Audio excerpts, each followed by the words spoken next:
بسم الله الرحمن الرحيم.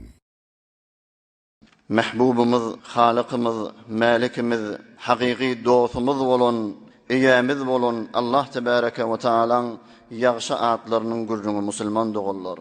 34. adi El-Azim Celle Celaluhu. Kur'an'da kendiliğe lehu ma fis semavati ve ma fil ard ve huvel aliyyul azim. Yer göğündeki zatlar Huday Teala'nındır. Huday Teala büyük azamatlıdır.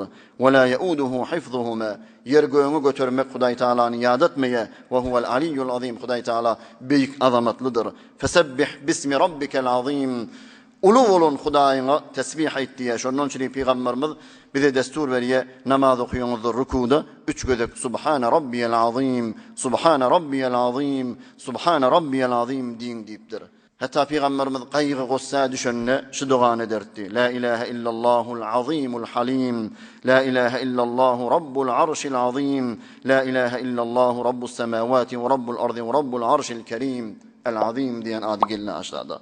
Peygamberimiz ayetiye kelimetani hafifetani alel lisani thaqiletani fil mizani habibetani ilerrahmani subhanallahi ve bihamdi subhanallahil azim. Ey Müslümanlar deyiptir Peygamberimiz. 2 tane kelime var deyiptir. Dile yengil deyiptir. Basım aydıp boluya deyiptir. Emme kıyamet gününe mizan terazide bigat ağırşı deyiptir. Bigat ağır deyiptir.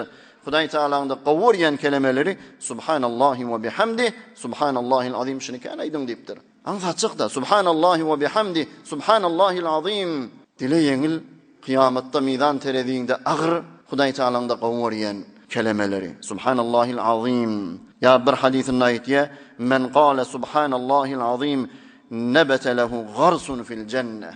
Şu mahal acab abu hava qawi yaz quluyla keliye bağıksen qaw deyip yerli yerden belli şeylen bağık mı yesmi Peygamberimiz aytdı beheşten bağık etiniz geliyor mu deyiptir. Beheştin toprağı arası beheştin havası qawi näme bağıksen baryançan durjak haysa adam subhanallahil azim diyse her diyenne beheşten bir bağ şoňa çykar deyipdir. Subhanallah. Subhanallahil azim bir jegedek aydanda beheşten Huday Teala sana bir bağı eki koýýar. El-azim diýdigi, uli beýik diýdigi. Hemme zatdan uli. Akıllar onu derk etmeden gasir. Şondan üçin Peygamberimiz aýtdy, Huday Teala'nın yaradan zatyny fikredin, öz zatyny fikretmeň. O zatyna Huday Teala'nın siziň aklyňyz yetmer diýe. Näjre zindigimize getirmeli. Huday Teala azim, Huday Teala azim, Huday Teala'nın mugabeline nihayeti peselip de Huday Teala'nın kulluğunda bolmaly. Huday Teala näme zady ullan bolsa, sen ne şonu ullo. Huday Tebarek ve Teala Kur'an'ı ullaptır. Näme diye? Kur'an'ı azim verdik sana. Huday Tebarek ve Teala Peygamberimizin ahlakına ulu deyiptir. Ve inneke la ala hulukin azim. Büyük ahlakta sen deyiptir. Huday Teala kıyamet güne ulu deyiptir. Li yevmin azim. Eğer azim diyen adını zindigimize getirecek bolsak, Peygamber sallallahu aleyhi ve sellemin ulu ahlaklarının ahlaklarında ulu Kur'an'ın izine düşüp de yaşasak ulu bolun kıyamet gününe ulu bolun Huday Teala bize de ulluk verir inşallah. Havasından hayfa adam Huday Teala'nın azim diyen adını kan okuysa Huday Tebarek ve Teala ona izzet verir, ulluk verir deyiptir. Huday Tebarek ve Teala yaxşı adlarının hurmatına hemmelerimizin günahını geçsin. Hemmemiz bu dünyada abiray, ahirinde iman, ahirette beheşt cavidan nasip etsin.